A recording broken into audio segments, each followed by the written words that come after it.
Automobiles, phones. Both are pioneering inventions from the past undergoing revolutionary reinvention. Not surprising, this evolution is happening in Detroit, where the world of cars is changing, and smarter cars are changing the world. I'm Andrew Evans, writer and explorer. I travel the world over, sharing my stories using technology. Today, I'm exploring Detroit, Michigan, a city at the forefront of automotive and energy innovation. Building the future requires a space for innovation, sharing, and testing. In Motor City, that place is Next Energy, where new ideas are born and bright minds tackle tricky questions. Do you feel that tinkering is a Detroit tradition? Oh, absolutely. I mean, what people kind of forget about Detroit, they think about the car industry as this big, stodgy, giant, slow industry. And I think they forget that the automotive industry is probably the most advanced technology concentration of any of the industries. Most people say that automotive is actually more technically advanced than aerospace. Right now, we're doing a bunch of work with bidirectional charging, which means a vehicle can actually send charge to the grid or pull from the grid in order to charge the vehicle. We're no longer constrained to how the wires are connected. Behind the magic happening in Detroit is a group of talented visionaries, innovative engineers, designers, and entrepreneurs who've teamed up to create something that'll drive us towards a safer and sustainable automotive ecosystem. Ideas without action never go far. And 45 miles from Detroit Center, in Ann Arbor, Michigan, researchers have partnered with car companies to perfect one of the most astonishing advances in car meets mobile. Before it hits the real world, vehicle-to-pedestrian technology gets put into action on the artificial streets of this artificial town. What is M-City? M-City allows us to do testing like the real world, but more safely and repeatedly than we could do on actual streets. If this is the next generation of car technology, what is the future going to look like when I'm driving my car?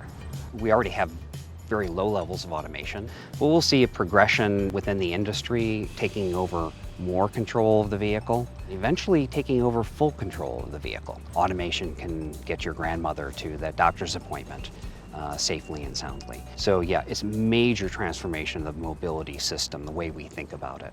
While Qualcomm is known as a leader in mobile technology, they are currently at work creating new technologies for automotive communications and safety. So we started working with Qualcomm to figure out a way to expand the safety benefit to other road users, such as pedestrians, cyclists, or even road workers. How will this make things safe, not just for drivers, but for other people? We see more and more pedestrians being distracted, and this technology would really be able to trigger a warning on the phone side.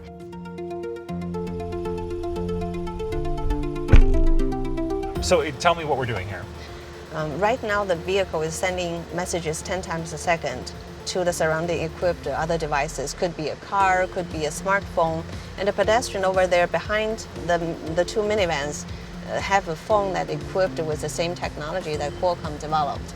So we're exchanging information wirelessly on each other's location, speed, heading, and some of the dynamic data to help both on the phone side and the vehicle side to assess any potential collision threat. And as we approach the pedestrian who's also walking towards us, the car will slow down at we call the first stage warning. And if driver, this time is me, is not taking any further action, the car will actually do a hard stop automatically. Okay, let's see it. It's a short drive, so be prepared.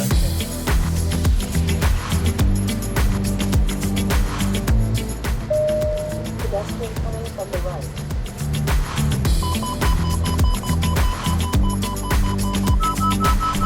Whoa!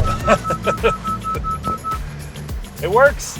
Of course, see the thank you note? And that wasn't you, it just stopped. No, that's not me. And you see the thank you mark from the pedestrian of us not hitting him? A polite pedestrian. A polite pedestrian.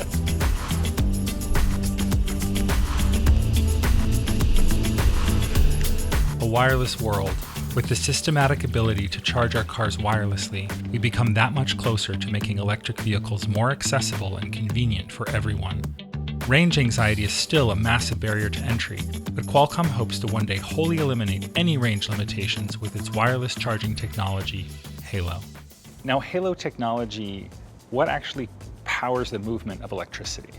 So if you remember from high school physics, the principle of the electric motor and the generator, you see that the current, electric current and magnetism are related.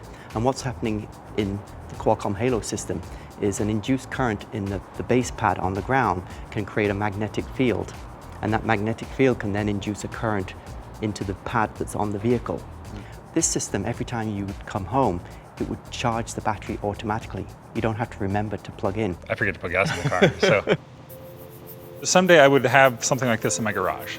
You could have something like this in your garage, or it could be in your driveway, or it could be in the road. It could be buried underneath the road. The painted line in the road would actually be a symbol of where the power strip is. It could be, yes. So I'm going to move forward.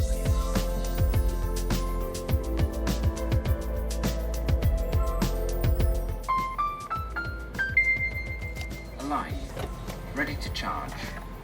And it's ready to charge. Just like that. It's just like that. It could even be done with a smartphone. So before you go to bed at night, you're in bed and you say, oh, I forgot to charge the car. You could charge it wirelessly, yes. It's phenomenal. It really is. It is. It's magic. It is magic. You can make it up anywhere, but when you want to make it, you come to Detroit.